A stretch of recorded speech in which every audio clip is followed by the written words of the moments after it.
Hai guys, di video kali ini kita akan membahas tentang asal-usul nama-nama pulau di Indonesia seperti Pulau Sumatera, Pulau Jawa, Pulau Kalimantan, Pulau Sulawesi, dan masih banyak pulau lainnya. Tapi kira-kira kenapa mereka mendapatkan nama seperti yang kita tahu sekarang? Kenapa nama pulau ini Pulau Sumatera?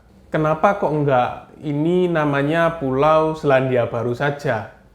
Atau Pulau Maladewa? Atau kenapa nama pulau ini Pulau Jawa? Kenapa tidak Pulau Siprus atau Pulau Hawaii saja namanya? Oke, kita akan bahas lebih jelas di video kali ini, so stay tune.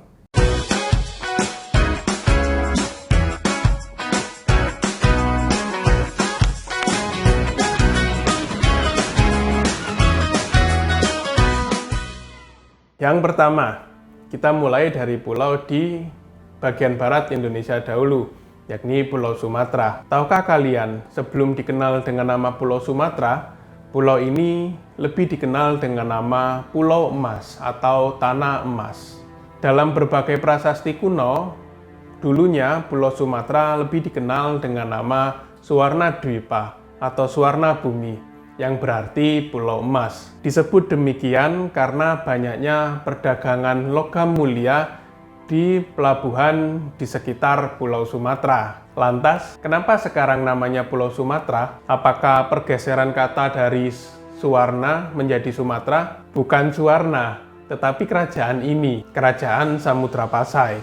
Kenapa Kerajaan Samudra Pasai? Awalnya, para pedagang dan musyafir menyebut pulau ini dengan nama Pulau Samudra, merujuk dari nama Kerajaan Samudra Pasai, tempat mereka tinggal dan menginjakkan kaki pertama kali di pulau ini.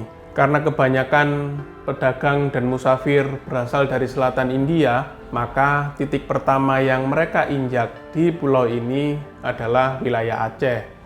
Dan itu adalah Kerajaan Samudra Pasai. Peralihan nama Samudra menjadi Sumatera terjadi karena perbedaan bahasa, dialek, dan cara pengucapan dari masing-masing pedagang atau musyafir itu sendiri. Contoh pertama, Oderico de Pardenone, seorang penjelajah dari Italia, menuliskan dalam kisah pelayarannya di tahun 1318, dia berlayar ke timur dari Coromandel, India, dan mendarat di sebuah pulau yang bernama Pulau Sumoltra. Contoh lain dari Ibnu Battuta dalam kitab perjalanannya Al-Rihlah, dia menulis pada tahun 1314 dia sempat singgah di pulau. Kemudian Ibnu Majid pada tahun 1490 membuat peta untuk daerah di sekitar Samudra Hindia dan wilayah Sumatera ditulis dengan nama Pulau Samatra. Banyak sekali pergeseran kata di sini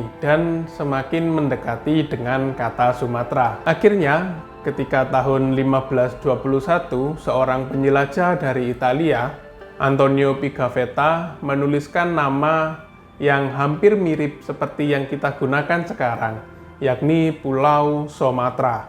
Hingga akhirnya catatan orang Belanda dan Inggrislah yang kita pakai sebagai nama pulau ini sekarang. Mulai dari Jan Jungen van Lincoesten dan Sir Francis Drake pada abad ke-16 menyebut pulau ini dengan nama Pulau Sumatera. Dan bentuk inilah yang kita bakukan dan disesuaikan dengan lidah kita, Sumatera.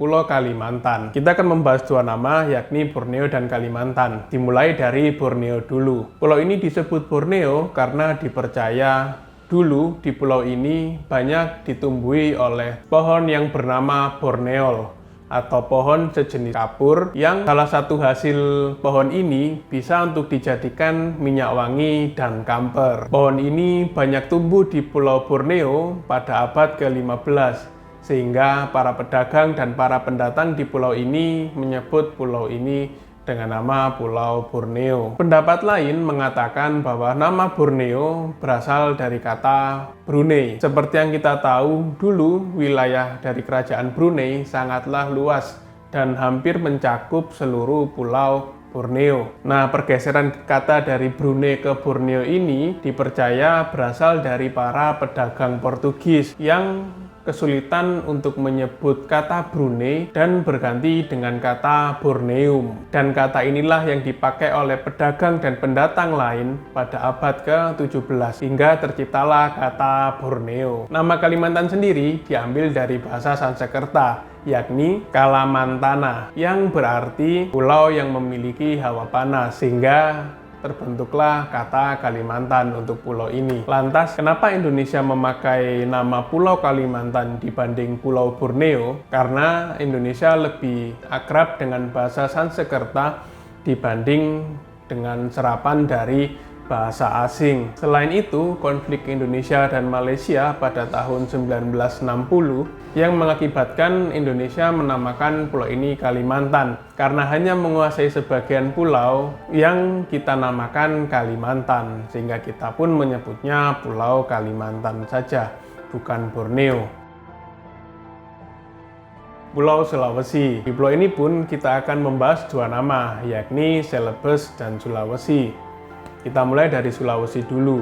Menurut sejarawan sosiolog asal Manado, F.S. Watuseke, dalam artikel ilmiahnya yang berjudul On the Name Celebes yang terbit pada 1974, nama Sulawesi diperkirakan datang dari bahasa setempat dan berasal dari dua kata, yakni Sula yang berarti nusa atau pulau, dan basi yang memiliki arti besi atau logam. Menurut buku The Concise History of World Place Name karya John Everett Hart, Celebes diduga adalah pelafalan nama Sulawesi oleh pelaut Portugis pada abad ke-15 sampai 16. Dan menurut cerita rakyat juga, nama Celebes ini adalah miskomunikasi antara para pedagang Eropa yang datang ke pulau ini dengan penduduk setempat. Alkisah ketika itu pedagang Eropa ingin menanyakan nama pulau ini ke penduduk setempat, dan penduduk tersebut sedang membersihkan badik atau senjata tradisional setempat. Dikiranya pedagang ini menanyakan benda apa yang digenggamnya, dan dengan mantap dia menyebut bahwa benda ini adalah sele besi atau badik. Dalam catatan sejarah, nama Celebes banyak digunakan ketika abad ke-15. Otoritas VOC ketika menguasai Indonesia juga menggunakan nama Pulau Celebes untuk penamaan pulau ini. Dan ketika Jepang berkuasa atas Indonesia, Pulau Celebes berganti menjadi Pulau Sulawesi. Setelah Indonesia merdeka, nama Sulawesi tetap digunakan, dan penggunaan nama Celebes dianggap sebagai sebutan tak formal untuk Pulau Sulawesi. Maluku berasal dari bahasa Arab, yakni Jasirat al-Muluk, yang berarti Kepulauan Raja-Raja. Disebut demikian karena pedagang Arab yang datang ke pulau tersebut melihat bahwa pulau ini terdapat banyak pulau-pulau kecil dan terdapat banyak kerajaan di dalamnya, sehingga dinamailah pulau ini dengan Jasirat al-Muluk.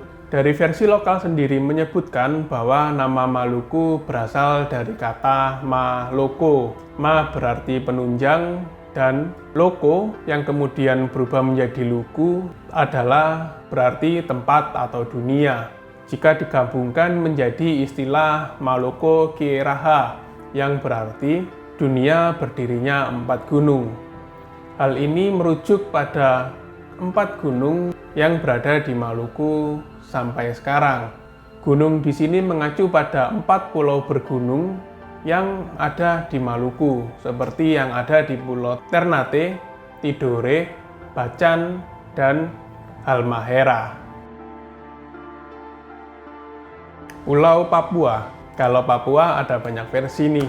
Salah satunya adalah versi dari bahasa Melayu yang menyebut asal dari Papua adalah Pua-Pua yang berarti keriting.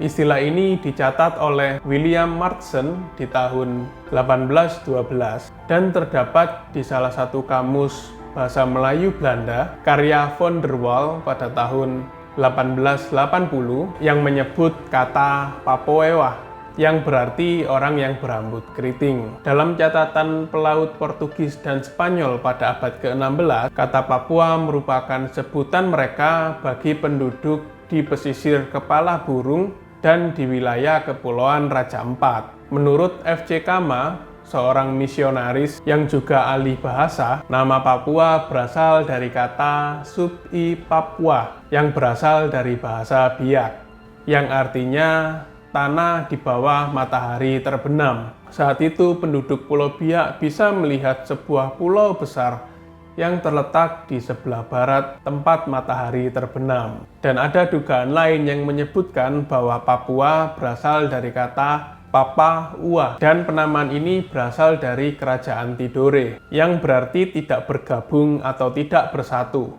yang artinya pulau ini tidak dikuasai oleh siapapun atau tidak ada raja yang memerintah. Kemudian Nusa Tenggara. Asal-usul nama pulau ini cukup mudah karena Nusa berarti pulau.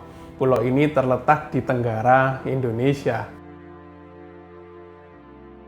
Bali, nama Bali menurut kitab Ramayana yang keluar pada tahun 1200 sebelum Masehi, bahwa ada sebuah tempat di timur Java Dwipa yang bernama Vali Dwipa, yang dimana di sana Tuhan diberikan kesenangan dengan dihidangkannya bebali atau sesaji. Dipertajam pula oleh prasasti yang dikeluarkan oleh Raja Sri Kesari Warmadewa, yakni Bali Dwipa, yang merupakan kata dari bahasa Sanskerta Bali, yang berarti persembahan, kembali, atau sesaji. Sedangkan kata Dwipa sendiri berarti pulau. Jawa. Asal-usul nama Jawa ada dalam beberapa versi.